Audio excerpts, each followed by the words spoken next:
Who's the more foolish, the fool or the fool who follows him? Yo, what up, fools? This is the Geeky Coach Reviews Mandalorian Season 3, Episode 1. And yes, this is a redo because our audio issues were screwed up on the last one. So we're back. So this episode, I think, does a great job of beginning to kick off Season 3 of The Mandalorian. It does a couple of big key things kind of throughout. So what I'm going to do is I'm going to walk through the episode kind of step by step, do a little bit of a breakdown analysis, but I'm going to start off with kind of my overall thoughts. So, one, I just said it. I think that overall this episode does a great job of kicking off Season 3 of The Mandalorian. I think it does what it needs to do in terms of exposition for anyone who only watched The Mandalorian and didn't catch the 2 Mandalorian episodes that were in Boba Fett. And in Boba Fett, we see the Mandalorian kind of reunite with the Children of the Watch and talk about the Darksaber. And at the same time, he's also actually exiled because he acknowledges that he took off his helmet really in that touching scene with Grogu at one point. So he has been exiled after he was challenged by Jon Favreau's character, the Death Watch character, for the whatever Taz Vizsla's aunt or descendant. And so now when that happens, he actually goes and desires to give something to Grogu. And so he wants to give him the opportunity, or he wants to be back with him. And at the end of the day, Ahsoka had kind of sent him away and said, no, you can't be here. You've got to let Grogu make the decision.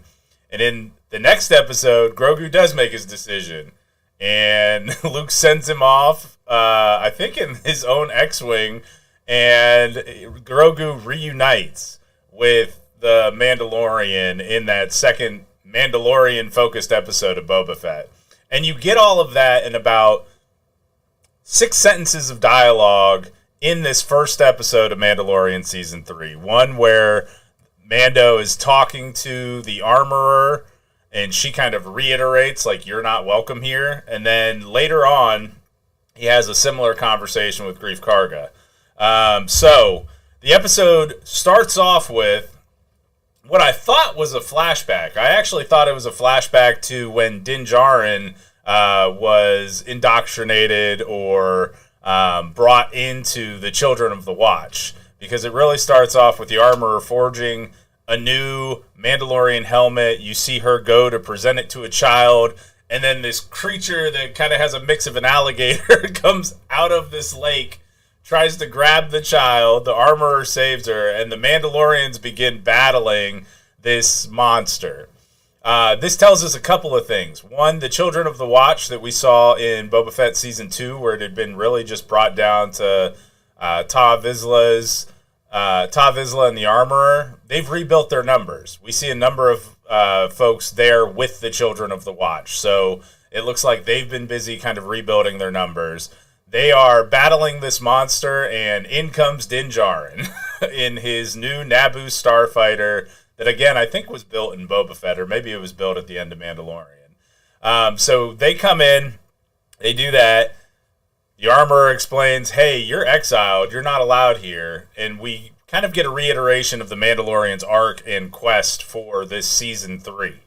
So Season 3 is going to be about, or at least the first arc of Season 3, although I think it's going to be kind of the entirety of the arc for Season 3, is that in order to be redeemed for removing his helmet and to be welcomed back into the Children of the Watch, the Mandalorian now has to go bathe in the waters under the mines of Mandalore. And what we know about Mandalore is that after the Mandalorian purge, the surface seems to have been completely decimated and is now kind of unsurvivable. But what Mandalorian produces, which that's something that happened off screen whenever he got this artifact that he hands to the armorer, is remnants of a kind of a crystalline structure which would be in line with Mandalore being bombarded, as well as an artifact.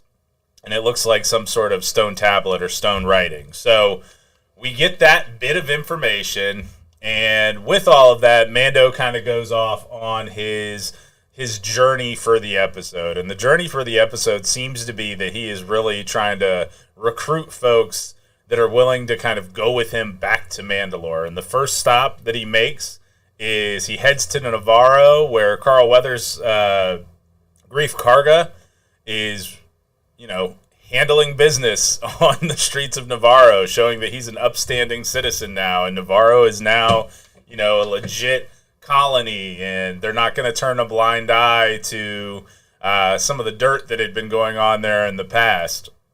And what we're welcomed with is Mando and Grief Karga's reunion. And Grief gives us the explanation for why Gina Carano's character is no longer there. Now, for anybody that doesn't know, Gina Carano was let go from Lucasfilm due to some of her beliefs that aren't in alignment with, the Disney brand. And if you want to know more about that, I suggest you go follow her on Twitter. It'll become pretty clear. Disney, at least in terms of their outward appearance, is a pretty, I'll call it, liberal organization. And Gina Carano's views are pretty conservative, and I think there were comments made that Disney just didn't agree with. I have no opinion on that matter. It's their company. They can run it how they want. With that, we learn that Cara Dune has been recruited by New Republic Special Forces. And Mandalorian actually asked Grief Karga, why don't you just turn to the New Republic for help? And Grief says, no, we're going to keep Navarro an independent nation. And with that, some mercenaries are trying to cause problem at a school, and Grief and Mando straight up murder the whole lot of them. So Grief is serious about the fact that he wants the Navarro to be a place of legitimate business. So once we've done that, the Mandalorian basically says he wants to rebuild the IG unit.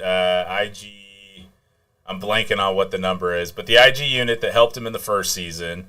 This IG unit has been turned into a statue in the town square. It's actually, the visual is kind of cool. You've got the chassis and the head are the actual IG unit that they've reconstructed, and then the rest of it is kind of bronzed material it's just sitting on. But Mando wants to basically reactivate IG. And what he comes to find is he can't do it, because the IG's assassin programming, when he tries to reactivate the IG, the assassin programming takes back over, not the nurse programming that Quill had built for him. So that happens, and then Grief Karga says, well, if you're looking for droid smiths, we've got some of the best on the planet, and we're introduced to, and I apologize, I'm not going to remember the species name, but anybody that saw Star Wars Rise of Skywalker, the Babu Frick species has basically a droid smithing shop. And they begin to reconstruct IG for the Mandalorian. But come to find out, they don't have all the pieces they need. And so the next episode is probably going to be Mandalorian looking for those pieces. I thought we were going to see Mando go and try to find whatever chip the IG needed at the end of the episode. But instead of that, we are taken to a planet in the Mandalore system, and we get a view of a Mandalorian castle, as Din Djarin explains to Grogu. And as we land at the Mandalorian castle, we see a figure on a throne, and they are walking towards this figure. And who is it? None other than Katie Sackhoff's Bo-Katan Kryze. Now, for those that haven't necessarily watched Clone Wars, I would encourage you to go back and watch the Clone Wars cartoons, specifically the arcs around the Mandalorians, as well as some of the Rebels materials, the Rebels show on the Mandalorians and Sabine Wren, and how she has won, when Sabine won the Darksaber and looked like she was going to try to reunite the clans of Mandalore. Because I think that ties in overall to Bo-Katan and why Bo-Katan, after being gifted the Darksaber, was kind of cursed. And that's kind of referenced throughout the episode, is that the Darksaber can only really change hands if it's won in combat. And so the Mandalorian shows up at Bo-Katan's throne and asks her for help. And she basically says, I've lost everything because I told them I would reclaim the Darksaber, and you did. And because I wasn't willing to fight you for it, because I wasn't willing to fight you to the death for it, the people that I've recruited have left me. And so what we see is her become almost mocking towards the Mandalorian. Like, if you want them, go get them. Just wave that Darksaber around and they'll follow you. And seeing this kind of crass attitude from Bo-Katan is a unique take in terms of her character development from the cartoons of the Clone Wars all the way through last season, where she was intent on retaking Mandalore with her kind of stolen fleet and her crew of soldiers, her army that she had amassed. And now it's almost as though she's given up. Now, do I really think that she's given up? No, I don't. I think that that's going to play into the season as we kind of continue. And I think we really continue to get a lot of the lore behind the Darksaber. A lot of that was explained kind of in the episode with Moff Gideon at the end of Season 2 of The Mandalorian.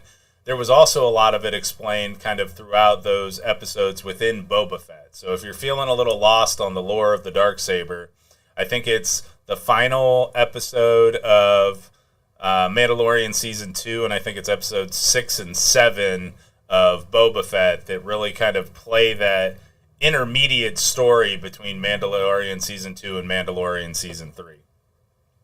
And so as we leave there, we are off set on the journey. And I think what's going to happen is Din Djarin and the Darksaber are going to be the kind of the focal point of the story around how Mandalore can be restored.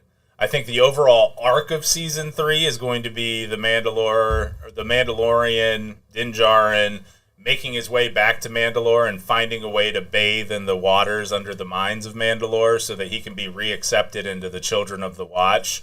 And it's going to be interesting to see kind of how Grogu develops. Now that he's had some base level training to kind of tap into the Force, does he continue to become a Force user? Does he stay light side? We've seen some dark side tendencies from Grogu where he's kind of woken up and started choking someone. So I think there's a lot of opportunity for where this season can go, and I'm really excited about it. Overall, though, tell me what you think. What do you think are going to be kind of the big drops here in Mandalorian Season 3? What are you looking forward to? What do you think happens with the Darksaber? Where do you think Grogu's training goes? All of those great things. And if you've got comments and responses, I'll take a look and I'll respond back to you. And if you want, hit me up on Twitter or TikTok at the Geeky Coach, or you can always find us at Foolproof Net. And we'll be back next week with another Mandalorian Season 3 Episode 2 breakdown. Appreciate the time. Peace out, fools.